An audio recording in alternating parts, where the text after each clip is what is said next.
Ya, salam Bapak Ibu Saudara yang terkasih, kita kembali berjumpa lagi dalam program pemberitaan firman Tuhan yang luar biasa, pastinya memberkati saudara saya, amin. Saudara-saudara yang terkasih, saya akan membagikan dua ayat firman Tuhan yang luar biasa, tentunya dengan tema musuh diri sendiri. Musuh diri sendiri adalah musuh yang sulit diakui. Banyak orang menganggap musuh itu adalah orang lain yang membenci dirinya adalah musuh. Banyak orang menganggap dirinya bukan musuh diri sendiri. Nah, saya mau jelaskan kepada saudara, dari dua ayat ini kita akan mengetahui apakah kita menjadi musuh diri kita sendiri, atau kita hanya memiliki pemahaman bahwa musuh itu hanya datang dari luar diri kita. 2 Timotius 1 ayat yang ke-7 itu berbicara tentang roh ketakutan dan juga roh yang membangkitkan kekuatan, kasih dan ketertiban. Nah, roh ketakutan ini itu datangnya dari iblis. Iblis memiliki sebuah rencana yang besar untuk membuat setiap manusia mengalami ketakutan yang berkepanjangan. Makanya ada begitu banyak orang yang takut selama hidupnya. Itu bertahun-tahun. Ada yang ketakutan menghadapi sesuatu masalah kecil, dan ada yang ketakutan menghadapi sesuatu yang belum menjadi masalah. Hanya sebuah isu saja sudah ketakutan. Mengapa mereka merasakan ketakutan yang demikian? Karena mereka didekati oleh roh-roh jahat yang menciptakan ketakutan. Nah, orang yang ketakutan ini adalah orang yang memelihara ketakutan itu.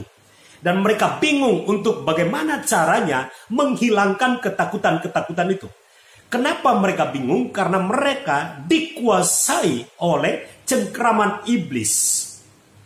Nah, orang yang dikuasai oleh ketakutan itu karena kuasa setan bekerja membuat mereka tidak bisa mengenal bahwa ketakutan itu memiliki kekuatan. Kekuatan ini yang disebut dengan kekuatan setan bekerja melampaui pola pikir mereka. Sehingga setiap kali mereka mendapatkan isu saja mereka ketakutan.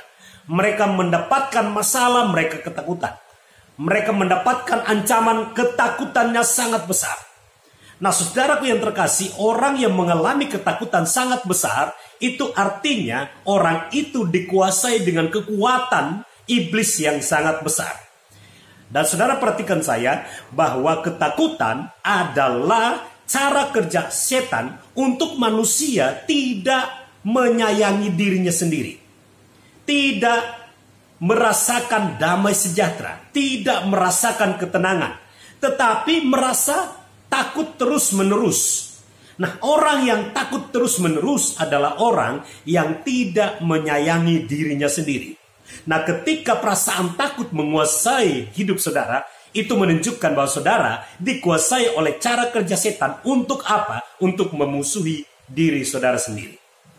Kenalilah bahwa kalau saudara sedang mengalami ketakutan yang berlebihan, itu artinya senjata iblis sedang aktif untuk membuat saudara tidak merasa tenang.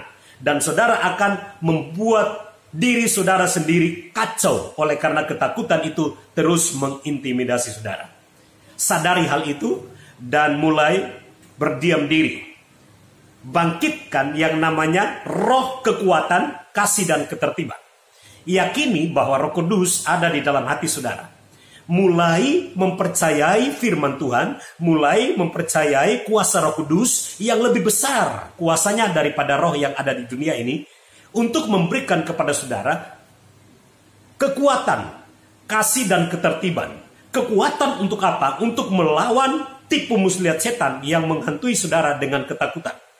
Sehingga saudara memiliki keyakinan yang kokoh bahwa bersama dengan Tuhan, saudara mampu untuk menghadapi tantangan apapun yang menakutkan. Kemudian kasih saudara akan Tuhan semakin besar. Sehingga saudara juga bisa mengasihi Tuhan, mengasihi diri sendiri dan mengasihi orang lain. Lalu kemudian saudara mengalami ketertiban hidup. Tertib hidup artinya ketika menghadapi tantangan apapun, saudara tetap akan percaya, akan tenang, akan bersandar, akan mengandalkan Tuhan. taat, dan meyakini penyertaan Tuhan yang dahsyat. Itu tertib hidup.